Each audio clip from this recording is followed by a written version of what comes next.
দেখো সংঘর্ষ হচ্ছিল আমাদের, বলো স্থিতিস্থাপক সংঘর্ষ 1 নম্বর, তাই তো? স্থিতিস্থাপক সংঘর্ষ গুণাঙ্ক যেটা, তার মান কত? স্থিতিস্থাপক সংঘর্ষ গুণাঙ্কের মান 1। যে কোনো প্রকার সংঘর্ষে আমরা ভরবেগ সংরক্ষণ সূত্র কাজে লাগাবোই, COLM, conservation of linear momentum. স্থিতিস্থাপক সংঘর্ষের ক্ষেত্রে তাহলে কাজে লাগবে NLC, Newton's law of collision, যে কোনো সংঘর্ষের ক্ষেত্রে। আর স্থিতিস্থাপক সংঘর্ষের ক্ষেত্রে একটা স্পেশাল ব্যাপার আছে, গতিশক্তি সংরক্ষণ সূত্র এখানে ভ্যালিড, মানে CO, KE, কোক, এই 3টা সূত্র আমরা এখানে প্রয়োগ করতে পারি স্থিতিস্থাপক সংঘর্ষের ক্ষেত্রে। সংঘর্ষ গুণাঙ্ক 1। দুটি বস্তুর মধ্যে স্থিতিস্থাপক সংঘর্ষের পরে M1 আর M2 ভরের যদি বস্তু হয়, তাদের গতিবেগগুলোর মান M1 মাইনাস M2 ইন্টু সঙ্গে কি U1, আর নিচে সবার নিচে M1 প্লাস M2 প্লাস, এগুলো ভেক্টর চিহ্ন দিতে পারো, 2M2 U2 by M1 plus M2, আর এখানে M2 মাইনাস M1, তাই না? আর এখানে U2 হবে নিচে M1 প্লাস M2, এগুলো রিক্যাপ হচ্ছে, রিক্যাপ প্লাস তারপরে টার্মটা 2M1 U1 by M1 plus M2। আচ্ছা, বলো স্থিতিস্থাপক সংঘর্ষের সংস্থার গতিশক্তির কোনো পরিবর্তন হয় না, গতিশক্তি ধ্রুবক থাকে, কিন্তু একটা বস্তু থেকে আরেকটা বস্তুতে গতিশক্তির হস্তান্তর হয়। অস্থিতিস্থাপক সংঘর্ষের ক্ষেত্রে স্থাপক সংঘর্ষে গতিশক্তি সংরক্ষিত থাকবে কি? সংঘর্ষের আগে গতিশক্তি বেশি হবে, সংঘর্ষের পরে গতিশক্তি কমে যায়। সেই গতিশক্তির একটা অংশ অন্য শক্তিতে রূপান্তরিত হয়, নন মেকানিক্যাল এনার্জিতে কনভার্ট হয়, তাপ শক্তি, শব্দ শক্তিতে পরিণত হয়ে যেতে পারে। অস্থিতিস্থাপক সংঘর্ষের ক্ষেত্রে টি এর মান নিশ্চয়ই 1ও হবে না, 0ও হবে না। এটা অস্থিতিস্থাপক মানে কিন্তু আংশিক স্থিতিস্থাপক। অস্থিতিস্থাপক মানে তুমি এখানে আংশিক স্থিতিস্থাপক ধরে নিতে পারো। হ্যাঁ, তাহলে ই এর মান 1-এর কম, 0-র বেশি, তাহলে ই এর মান এখানে ভগ্নাংশ, তার মানে কিছু পরিমাণ শক্তি তার বিনষ্ট হবে। আর এখানে কি কি ভ্যালিড? COLM ভ্যালিড, হ্যাঁ এটা অবশ্যই ভ্যালিড। NLC ভ্যালিড, এই দুটা ভ্যালিড সব সংঘর্ষের ক্ষেত্রেই। হ্যাঁ, তবে NLC এর ক্ষেত্রে ই এর মান এখানে থাকবে, আর আগেরটার মধ্যে ই এর মান 1 ছিল। আচ্ছা, এখানে কোক ভ্যালিড? আচ্ছা, কোক ভ্যালিড না। আমি যদি বলি কনজারভেশন অফ টোটাল এনার্জি, এটা ভ্যালিড কিনা? মোট শক্তি সংরক্ষিত থাকে কিনা? মোট শক্তি সংরক্ষিত থাকবেই। আমি তো মোট শক্তি বলছি, তাপও তো একটা শক্তি, তাপে কনভার্ট হচ্ছে। এখানে বলো তো V1, দেখি এইবার কার মনে আছে? V1 1 plus E M2 U2 M1 plus M2 M1 plus M2 V2 M2 minus E M1। এইখানে কি হবে? নিচে তো M1 প্লাস M2 সবসময়, এখানে হ্যাঁ U2 plus 1 plus E M1 U1 by M1 plus M2। হ্যাঁ, এটা অস্থিতিস্থাপক সংঘর্ষের ক্ষেত্রে। আচ্ছা, অস্থিতিস্থাপক সংঘর্ষের ক্ষেত্রে কাইনেটিক এনার্জি এখানে লস, যেটা কাইনেটিক এনার্জি লস সিস্টেমের, কিন্তু সংঘর্ষের পরে লস হয়ে যাচ্ছে, অন্য শক্তিতে পরিণত হয়। হ্যাঁ, সেটার ফর্মুলা ছিল half M1 M2 by M1 plus M2 U1 minus U2 whole square. এইটুকুই বলছিলাম, বেশি কিছু বলি নাই। আচ্ছা, এইবার আমরা আজকে একটা বিশেষ অস্থিতিস্থাপক সংঘর্ষের মধ্যে একটা বিশেষ অঙ্ক করব। আর সবার আগে এটা করি, তারপরে ওই বিশেষ অঙ্কটা যাই। হ্যাঁ, দেখো এখানে বলছে একটি বল মেঝে থেকে H0 উচ্চতা থেকে নিচে নামে। দেখো একটা বলকে মেঝের থেকে H0 উপর থেকে ছেড়ে দেওয়া হলো। আমি আগের দিনই বলছিলাম বলটা কখনোই কিন্তু বাস্তব সংঘর্ষ, তো এগুলো বাস্তব সংঘর্ষ কখনো স্থিতিস্থাপক হতেই পারে না। আমরা চারপাশে যে সংঘর্ষ দেখি সেগুলো অবশ্যই আংশিক স্থিতিস্থাপক, না হলে পূর্ণ অস্থিতিস্থাপক। তাহলে বল যত উচ্চতা থেকে পড়বে, বাউন্স খাওয়ার পর তত উচ্চতায় উঠবে না, কিছুটা কম উঠবেই।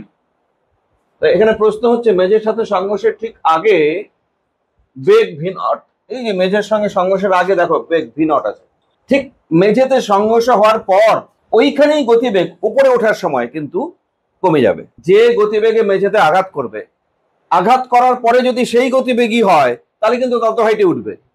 তাহলে নিশ্চয়ই মেঝেতে আঘাত করার পর গতিবেগ তার কমে যাবে।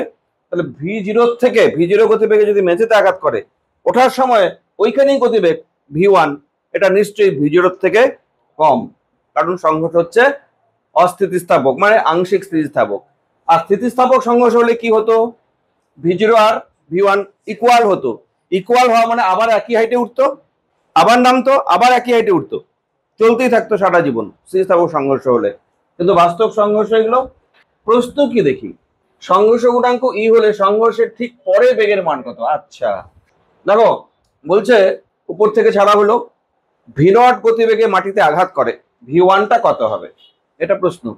একবার সংঘর্ষ হওয়ার পর উপরের দিকে ওঠার গতিবেগটা কত হবে? নিচে নামার গতিবেগ V0, উপরে ওঠার গতিবেগ ওইখানেই কত।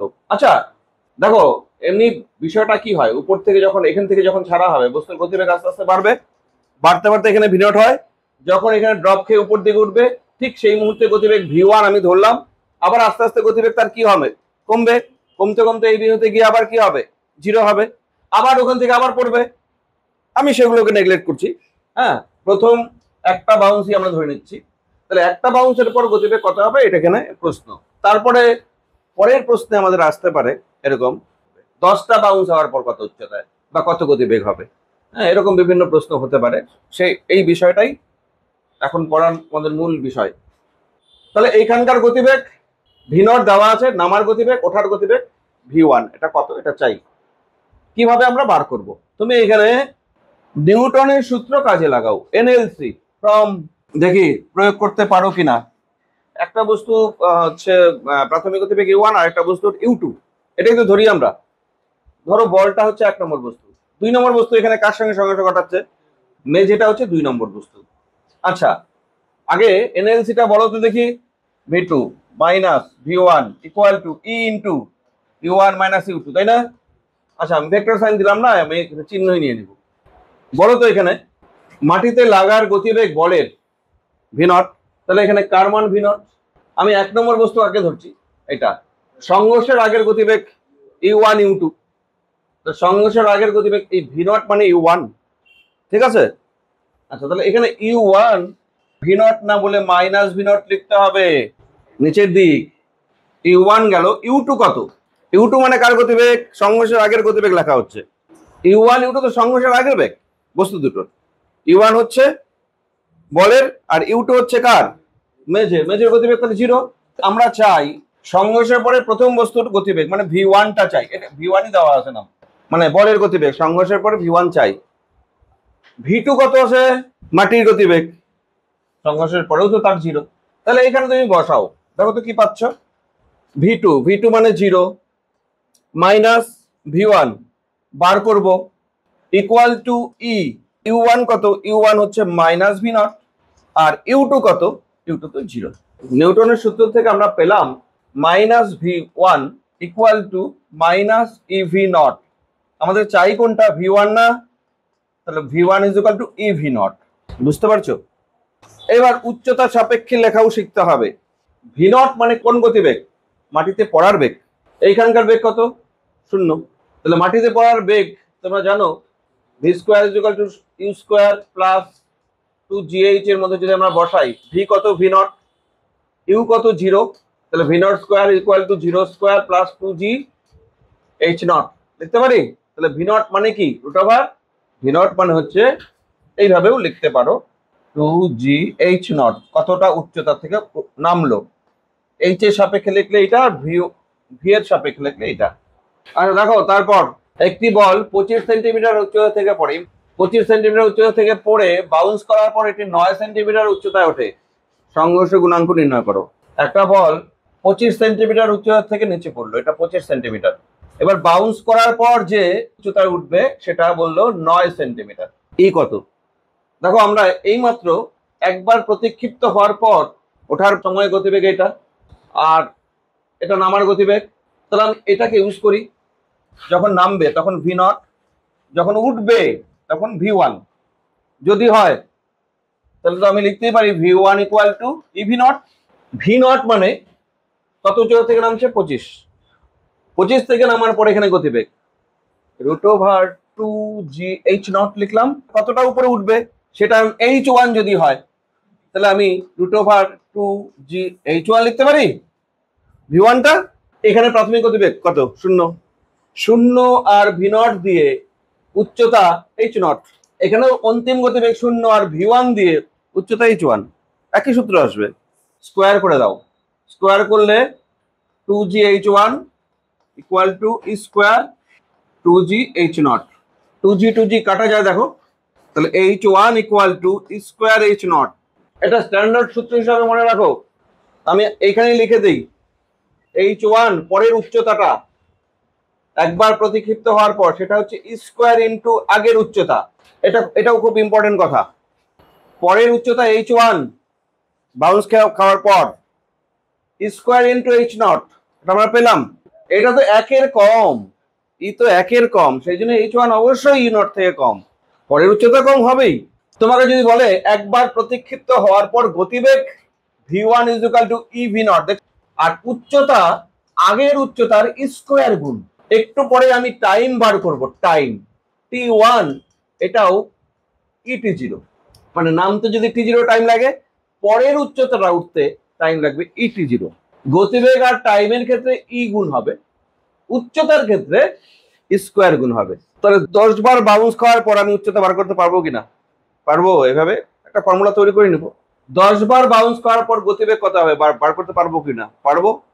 10 বার প্রতিক্ষিপ্ত হওয়ার পর যে উচ্চতা আরোহণ করে সেই উচ্চতা আরোহণ করতে কত সময় লাগবে সেটাও বার করতে পারবো। তাহলে এই তিনটা পয়েন্ট মনে রেখো, বেসিক আমরা এই তিনটা সূত্র পেলাম। হ্যাঁ, এখন এই অঙ্কটা করার জন্য তো তৈরি, এটা হয়েই গেল। দেখো 25 সেন্টিমিটার উচ্চতা থেকে পড়ে, মানে h0 হচ্ছে 25, বাউন্স করার পর 9 সেন্টিমিটার ওঠে, মানে h1 9, ই কত? হ্যাঁ, তাহলে square is equal to h1 by h0, h1 হচ্ছে 9 আর h0 হচ্ছে 25, তাহলে ই কত হলো? 3/5, এটা অ্যান্সার। এর একক নাই তো না। নেক্সট, এইখানে দেখো সবগুলো ব্যাপার আছে। h0 উচ্চতা থেকে একটি বল মেঝেতে পড়ে, ক্রমাগত মেঝেতে বাউন্স করে শেষে থেমে যায়, শেষে তো থামবেই, উচ্চতা কমতে কমতে কমতে কমতে কমতে থেমে যাবে। সংঘর্ষ গুণাঙ্ক ই বলছে এনতম বাউন্সের পরে বেগ। দেখো 1 নম্বর দিয়ে শুরু করলাম, তাহলে h0 উচ্চতা থেকে পড়লো, উপর থেকে ছাড়া হলো, এখানে যে আঘাত করবে সেই গতিবেগটা v0, ঠিক যখন উঠবে আবার উপরে তখন v1, বুঝতে পারছো? তাহলে v1 গতিবেগে নিশ্চয়ই অতটা উপরে উঠবে না, h1 উচ্চতায় উঠবে, আবার h1 উচ্চতা থেকে নিচে নামবে, এইখানকার যে গতিবেগ সেটা কিন্তু v1ই হবে। দেখো খেয়াল করো, নির্দিষ্ট উচ্চতায় ওঠার গতিবেগ ওই উচ্চতা থেকে নামলেও গতিবেগ একই হয়, কিন্তু এইখান থেকে যখন আবার উঠবে সেই গতিবেগ হবে v2। নামার গতিবেগ কত ধরছি? v0, ওঠার গতিবেগ কত? v1, আবার এইখান থেকে যখন আবার নামবে তখন গতিবেগ কত হবে? v1ই হবে, ওঠার গতিবেগ কমে যাবে। মাটিতে বাউন্স খাওয়ার পর ওখানে গতিশক্তি তার নষ্ট হবে, বাউন্সের পরে তার গতিবেগ কমে যায়, এই বাউন্সের পরে গতিবেগ v2 হলো, আবার উঠলো, নিশ্চয়ই এতটা উঠবে না, একটু কম উঠবে, আবার নামবে। এবার কত গতিবেগে আঘাত করবে দেখি, আইডিয়া? v2 গতিবেগে আঘাত করবে মাটিতে, আবার উঠবে কত গতিবেগ নিয়ে? নিশ্চয়ই v2 না, এইবার v3, এইবার আবার একটা উচ্চতায় উঠলো, আবার এখানে নামলো, আসলে একই জায়গায় হচ্ছে, একই জায়গায় তো আমি বারবার এরকম দাগ দিলে তো নষ্ট হয়ে যাবে।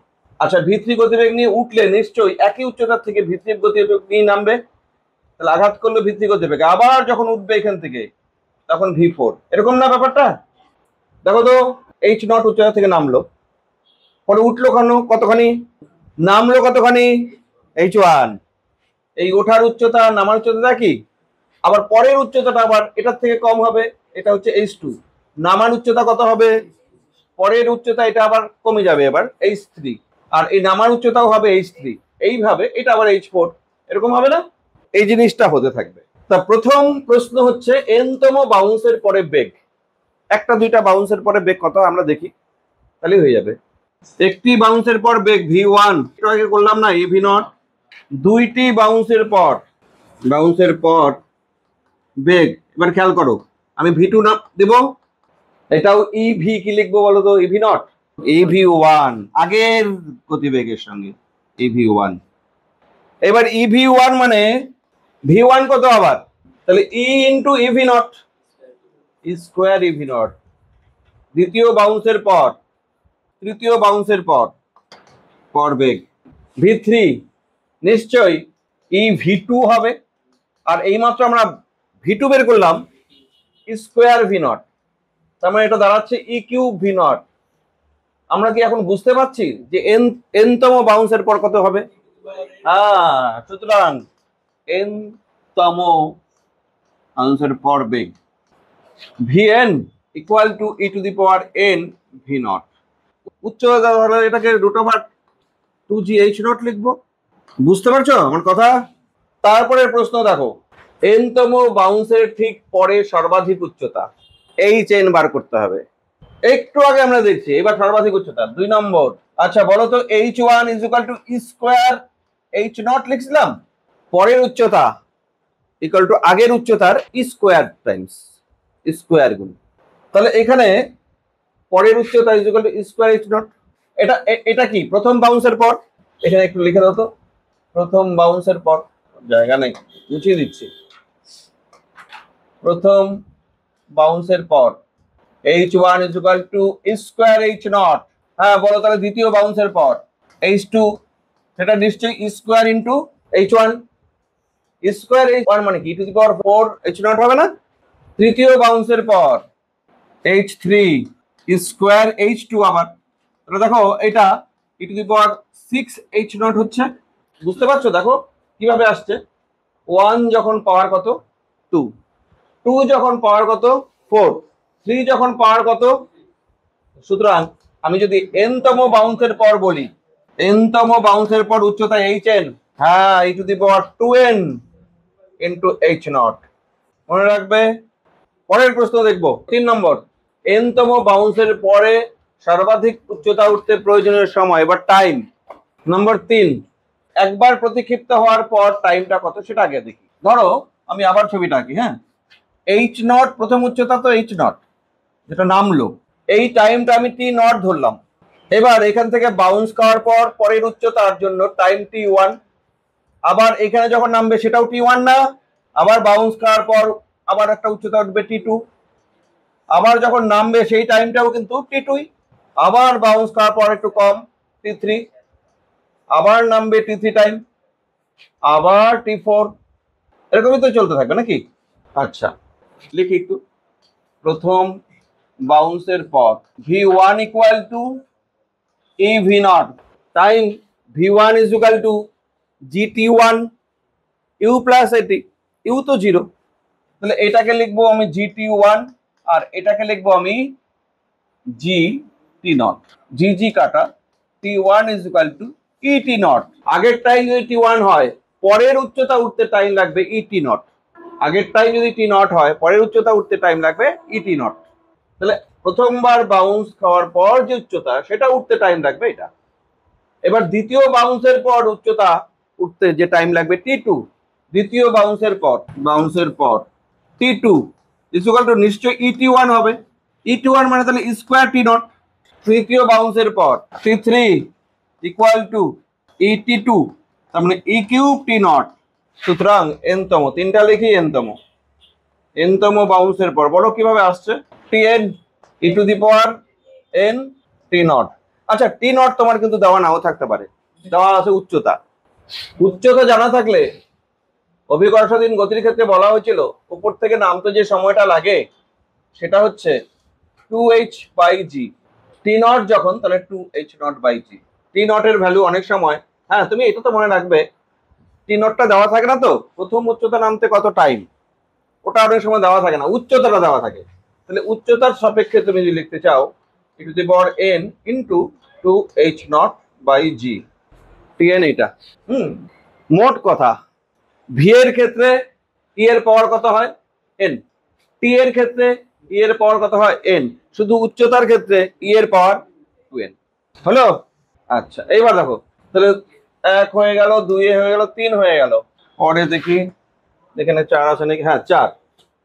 স্থির অবস্থায় আসতে প্রয়োজনীয় মোট সময়। এবার ঘটনা দেখো, এই উচ্চতা থেকে নামবে, সময় লাগলো t0, পরে উচ্চতা উঠতে এবং নামতে দুই ক্ষেত্রে t1 টাইম লাগবে, পরের উচ্চতা উঠতে এবং নামতে দুই ক্ষেত্রেই t2 টাইম লাগবে, পরের উচ্চতা উঠতে এবং নামতে t3 টাইম লাগবে। এরকম চলতে থাকবে, উচ্চতা আস্তে আস্তে কমতে থাকবে, হ্যাঁ কমতে থাকবে। পরেরটা T4 উচ্চতা, T4 টাইম লাগবে। মোট সময় কত, এটা হিসাব করতে হবে। থামতে শেষে কি হবে, থেমে যাবে বল, একদম ডট ডট ডট ডট করতে করতে এখানে থেমেই গেল। দেখো মোট থামতে প্রয়োজনীয় সময়, থামতে প্রয়োজনীয় সময় আমি এইভাবে হেডিংটা লিখলাম। বলো তো মোট সময় তুমি যোগ করবে তো, ধরো একটা কিছু নাম দিলাম প্রয়োজনীয় সময় টি, বলো টাইমগুলো যোগ করে দাও। T0 থেকে স্টার্ট করো, T0 প্লাস T1 দুইটা, প্রথম টিটাই একবার, পরের টি গুলি সব দুইবার করে, তাহলে plus 2T1 plus 2T2 plus 2T3 plus dot dot dot dot অসীম সংখ্যক, আর লিখবো না, এন না, এন না, এন তো একটা সসীম সংখ্যা, এটা অসীম, চলতেই থাকবে। এইবার আমরা এটাকে দেখো তো আমি লিখতে পারি না, T0 প্লাস 2, T1 কত মনে করে দেখো, T0 plus 2, T2, T2 square T0 plus 2 E cube T0, এরকম ভাবে যাচ্ছে না, ডট ডট ডট, এটাকে 2T0 ধরে নাও, প্লাস 2 ET0 প্লাস 2, আবার একই লাইন লিখলাম, ET0 plus 2 E cube T0 plus dot dot dot dot dot dot minus করে দিব এর থেকে T0, ওখানে দুইটা লিখলাম। দেখো তো 2T0 কমন যায় না, নিলাম কমন, তাহলে এখানে কি থাকে, 1 plus e plus square plus e cube plus dot dot dot dot dot অসীম পর্যন্ত মাইনাস T0। এটা অসীম গুণোত্তর শ্রেণী, বলা হয়েছিল অসীম গুণোত্তর শ্রেণীর সামেশন বেসিক ম্যাথে, কারো মনে আছে, কেউ বলতে পারবে? S infinite number a by 1 minus r, a মানে প্রথম পদ, প্রথম পদ কত এখানে 1, আর সাধারণ অনুপাত কত ই, তাহলে 1/1 মাইনাস ই হচ্ছে না এই জায়গাটা, এই পুরাটা মিলে 2T0 1/1 মাইনাস ই, ঠিক কিনা? আবার মাইনাস একটা এই যে T0 রয়ে গেছে, তোমরা এটাকে একটু লসাগু করে ফেলো তো, 1 মাইনাস ই 2T0 minus T0 plus ET0, দেখো তো ঠিক হয়েছে নাকি। 1 মাইনাস ই লসাগু করে দিলাম, ওখানে 2T0 আছে, 2T0 মাইনাস এটার সঙ্গে 1 মাইনাস ই গুণ হবে, দেখো কি আসে, 2T0 মাইনাস T0 কত হয়, T0 plus ET0, T0 common নিলে 1 plus e by 1 minus e into কত T0।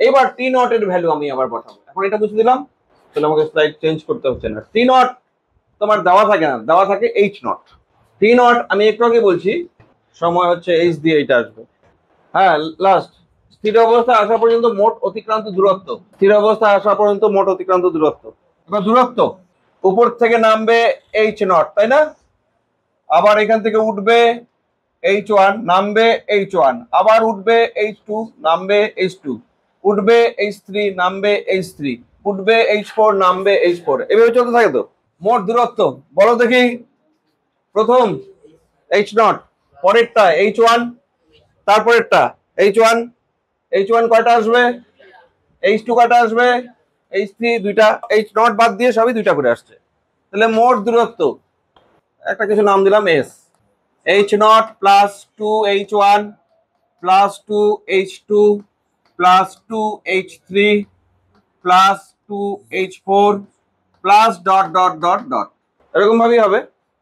H0 লেখো 2H1 H0 এর সাপেক্ষে স্কোয়ার H0, তারপর একটা তাহলে প্লাস 2 এটা to the power H0 plus dot dot dot, এইটাকেও এখানে 2H0 লিখবো, মাইনাস H0 করে দিব, 2H0 কমন নাও, 1 plus e square plus E4 plus E6 plus dot dot dot dot, শেষে একটা H0 মাইনাস করতে হবে, বুঝতে পারছো? আগের মতোই একটা লাইন এখানে লিখলাম না, একটা লাইন স্টেপ জাম্প করলাম, তো 2H0 এটা অসীম গুণোত্তর শ্রেণী না, এখানে প্রথম পদ 1 minus square into minus H0, তার মানে 2H0 বাই 1 মাইনাস স্কোয়ার, এটা হচ্ছে মাইনাস H0, এটাকে ক্যালকুলেশন করো, তোমরা একটু লসাগু করো, দেখো এস এর মান আসবে 1 plus square by 1 minus square into h naught, প্রাথমিক উচ্চতা। অনেক সময় তোমাদের প্রশ্নে কিন্তু এইচ নট না বলে ক্যাপিটাল এইচ বলে। এটা আসবে মোট অতিক্রান্ত পথ। দেখছো, এমনি ফিজিক্যালি ভাবলে ব্যাপারটা জটিল মনে হয় না? কতবার হচ্ছে, অসংখ্যবার হচ্ছে, কিন্তু টোটাল পথ কত যাচ্ছে আমরা হিসাব করতে পারলাম। নেক্সট 3 নম্বর, পূর্ণ অস্থিতিস্থাপক সংঘর্ষ। পূর্ণ অস্থিতিস্থাপক সংঘর্ষের ক্ষেত্রে ই এর ভ্যালু 0, সংঘর্ষ গুণাঙ্ক। তাহলে এখানে কাইনেটিক এনার্জি কনজারভেশন থাকবে না, এইটা মানছে না। এনএলসি তো মানবেই না, V2 minus V1 equal to ই এর ভ্যালু 0, তাহলে ইকুয়াল টু 0 হয়ে যাচ্ছে। তার মানে V1 ইকুয়াল টু V2। সংঘর্ষের পর অন্তিম গতিবেগ সমান হবে। ধরো এই একটা বস্তু m1 ভরের বস্তু u1 বেগে যাচ্ছিল, m2 ভরের বস্তু u2 বেগে যাচ্ছিল। সংঘর্ষ হওয়ার পর এরা কি হবে? একসঙ্গেই চলবে। সংঘর্ষের পর গতিবেগ সমান, তোমরা একসঙ্গে চলবে। এটাকে তুমি ফাইনাল গতিবেগ VF নাম দিতে পারো। তার মানে এটাই VF, দুইটারই বস্তুরই গতিবেগ VF। আচ্ছা, এইবার রৈখিক ভরবেগ সংরক্ষণ সূত্র যদি আমরা কাজে লাগাই, COLM এর ক্ষেত্রে আমরা জানি এটা তো ভ্যালিড হবেই, m1 u1 plus m2 u2 equal to m1 v1, v1 মানে হচ্ছে VF প্লাস m2 v2 মানে VF, ফাইনাল গতিবেগ। তাহলে দেখো এই পাশে m1 প্লাস m2 কমন নিলে VF হয় ইন্টু VF। অন্তিম গতিবেগ যদি আমাদের কখনো চায় ডিরেক্টলি আমরা লিখে দিতে পারবো VF equal to m1 u1 plus m2 u2 by m1 plus m2। প্রত্যেকটা ক্ষেত্রে অন্তিম গতিবেগ আমরা চাই, প্রত্যেকটা সংঘর্ষের ক্ষেত্রে। এটার অন্তিম গতিবেগের সূত্র সহজ, ওটা যেমন V1 V2 আলাদা আলাদা ছিল বড় বড়, এটা একটাই গতিবেগ, দুইটারই সেম গতিবেগ।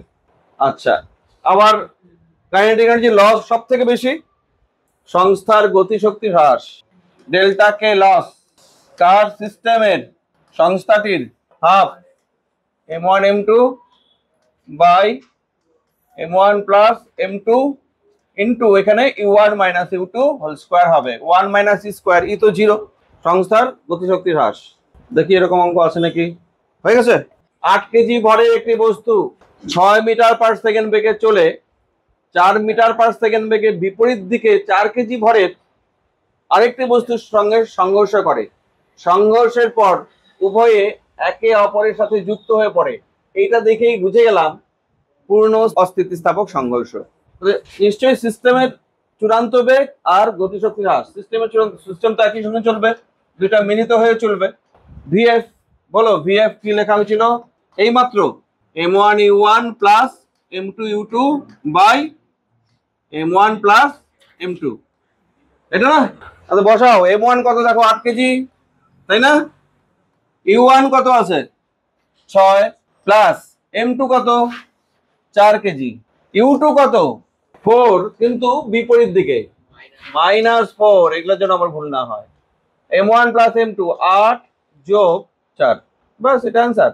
6টা 48 মাইনাস 16 বাই 12, 32 বাই 12, 4 দিয়ে কাটলে 8, 4 দিয়ে কাটলে 3, 8 বাই 3 মিটার পার সেকেন্ড। এটা সম্মিলিত বস্তু সংস্থার গতিবেগ, একসঙ্গে চলবে এই গতিবেগে। হ্যাঁ, এখন সংস্থার গতিশক্তি হ্রাস, kinetic energy loss of the system, half m1 m2 by m1 plus m2 u1 minus u2 whole square.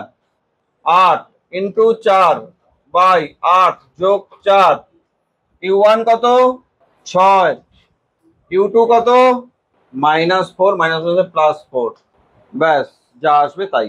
এখানে 4 4 4 16, নিচে 12 আর 6 4 10, 100, আবার 4 দিয়ে কাটলে 3, 4 দিয়ে কাটলে 4, 400 বাই 3, 400 বাই 3 জুল। এত গতিশক্তি লস হবে, এতখানি গতিশক্তি নষ্ট হয়ে যাবে। তির্যক সংঘর্ষ, এতক্ষণ আমরা সমস্ত সংঘর্ষ মুখোমুখি একই রেখায় গতিশীল আমরা ধরছিলাম, এবার তির্যক সংঘর্ষ যদি হয় তাহলে কি হবে? তির্যক সংঘর্ষ বলতে কি বুঝি? এই একটা বস্তু এই একটা বস্তুকে ধাক্কা দিল এখানে এসে, এটা m1 ভরের বস্তু u1 বেগে যাচ্ছে, এটা m2 ভরের বস্তু u2 বেগে যাচ্ছে, গিয়ে ধাক্কা খেলো m1 আর m2 ভরের বস্তু। এইভাবে ধাক্কা খেলে নিশ্চয়ই আর সোজা যাবে না। তাহলে ধাক্কা খাওয়ার পর মনে করো এইটা চলে গেল এই দিকে আর এইটা চলে আসলো এই দিকে, ধরে নাও। তার মানে প্রাথমিক রেখার সঙ্গে এটা একটা কোণ করে গেল, ধরো এটা কোণ আমি বললাম θ1 আর এইটা θ2 কোণে চলে গেল। তাহলে এই ভরটা কত m1 না, এই ভরটা কত m2 না, এটার গতিবেগ ধরো v1, এটার গতিবেগ v2। দুটো সূত্র তো আমরা কাজে লাগাতে পারি সবসময়, সেটা হচ্ছে এনএলসি আর সিওএলএম। আর স্থিতিস্থাপক সংঘর্ষ যদি হয় তাহলে E ইকুয়াল টু তো 1 বসাবোই আমরা। আচ্ছা, তা এইখানে ভরবেগ সংরক্ষণ সূত্র তুমি কিভাবে এখানে অ্যাপ্লাই করবা? কারণ ভরবেগ তো ভেক্টর রাশি, দিক চেঞ্জ হয়ে যাচ্ছে। মনে রাখতে হবে এখানে যখন আমরা ভরবেগ সংরক্ষণ সূত্র অ্যাপ্লাই করব তখন এক্স অক্ষ বরাবর ভরবেগ সংরক্ষণ সূত্রের একটা ইকুয়েশন লিখতে হবে, আবার ওয়াই অক্ষ বরাবর ভরবেগ সংরক্ষণ সূত্রের একটা ইকুয়েশন আমাকে লিখতে হবে। সেটা কিভাবে লিখবো এই প্রসেসটা দেখো। তাহলে দেখো প্রাথমিকভাবে বস্তুগুলি যাচ্ছে কোন দিকে? এক্স অক্ষ বরাবর না, এক্স অক্ষের পজিটিভ দিকে।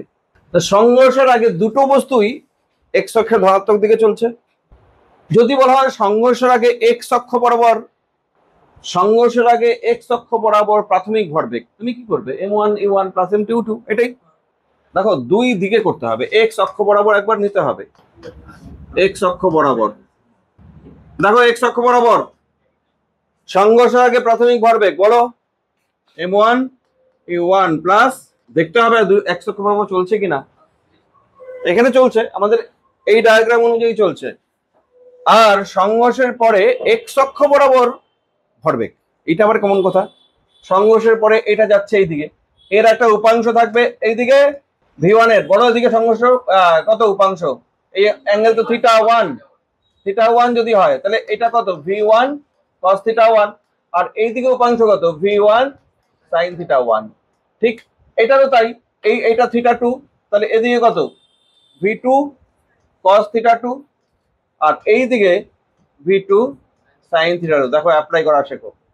সংঘর্ষের পরে এক্স অক্ষ বরাবর বেগ এইটা একটা, এটা একটা, এটার ভর কত? m1, এটার ভর কত? m2। তাহলে এক্স অক্ষ বরাবরের ক্ষেত্রে আমাকে কোন উপাংশটা নিতে হচ্ছে? এক্স অক্ষ বরাবর।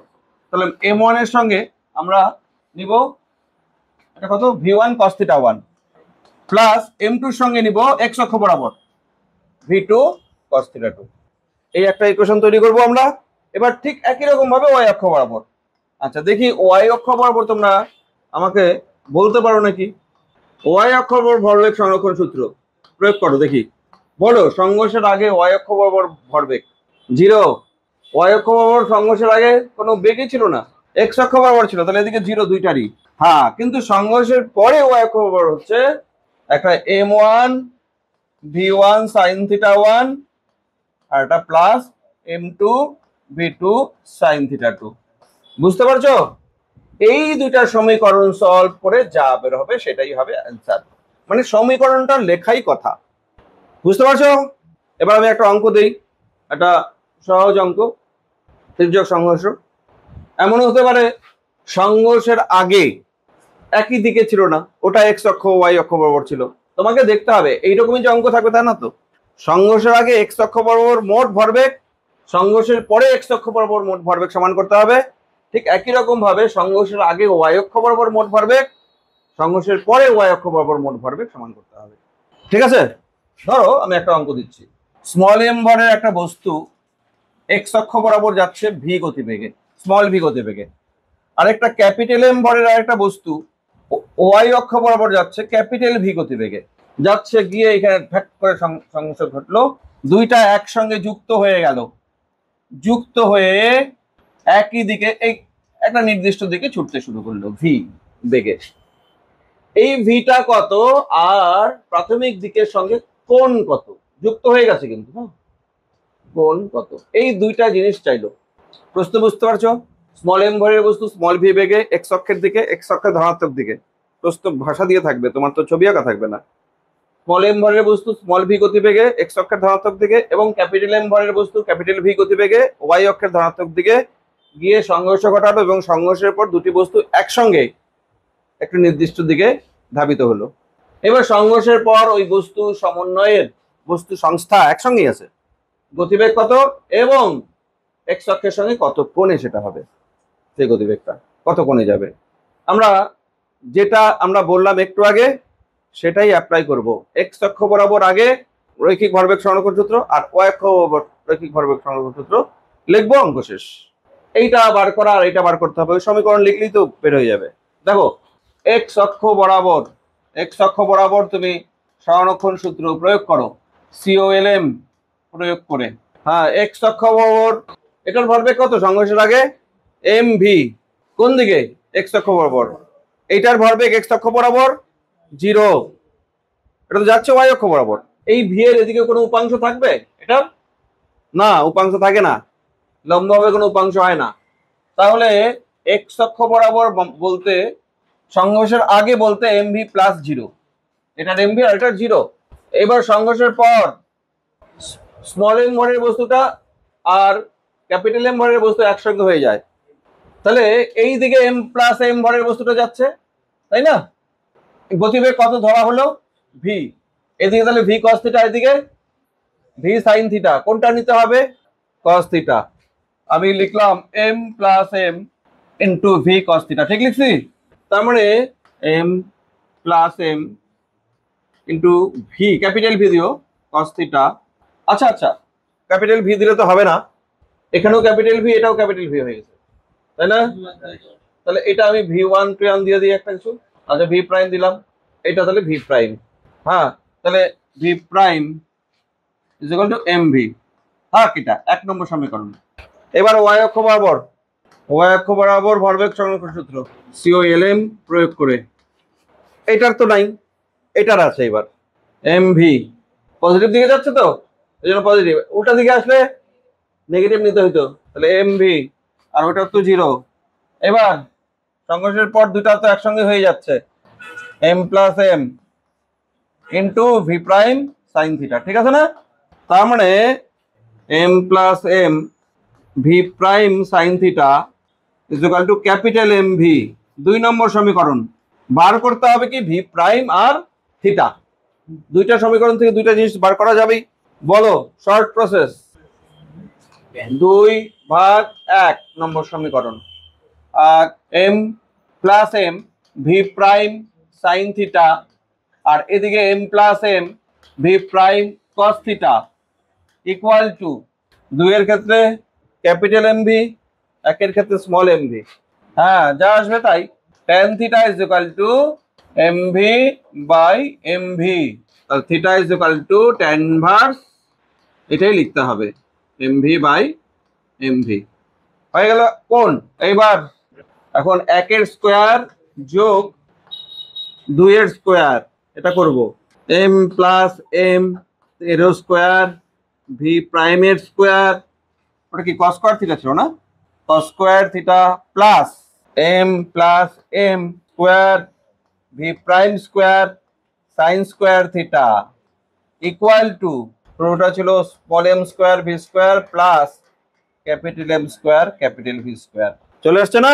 কমন নিচ্ছ এম প্লাস এম তার whole square into v prime square, common নিলে cos square theta plus sign square theta 1 চলে আসবে, ইকুয়াল টু ওই পাশেরটাই থাকবে M square v square plus M square capital v square.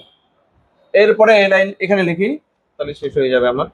V prime চাই, v prime square equal to m square v square plus capital M square v square by m plus m whole square. এবার v prime equal to root over করে দেবো, এটা M plus M R এটা হচ্ছে root over, কিছু করার নাই, M square v square plus capital M square capital v square.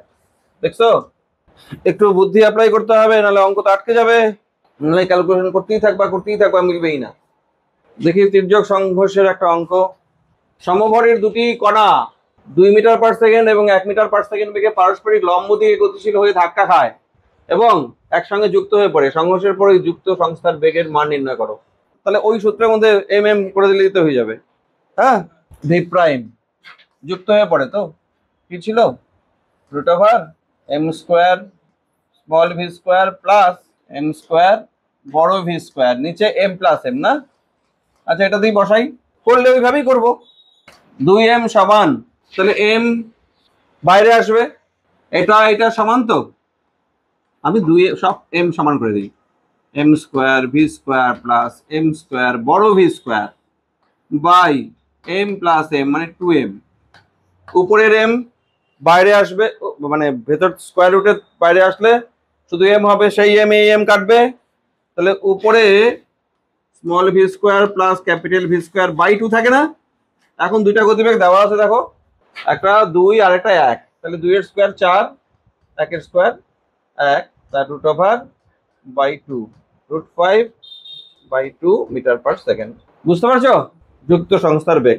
তাহলে সংঘর্ষ এবং ভরকেন্দ্র আমাদের চ্যাপ্টার এখানে শেষ করলাম। প্রচুর অঙ্ক আছে, অনেক ধরনের অঙ্ক আছে, এগুলো একটু চেষ্টা করতে হবে নিজেদের।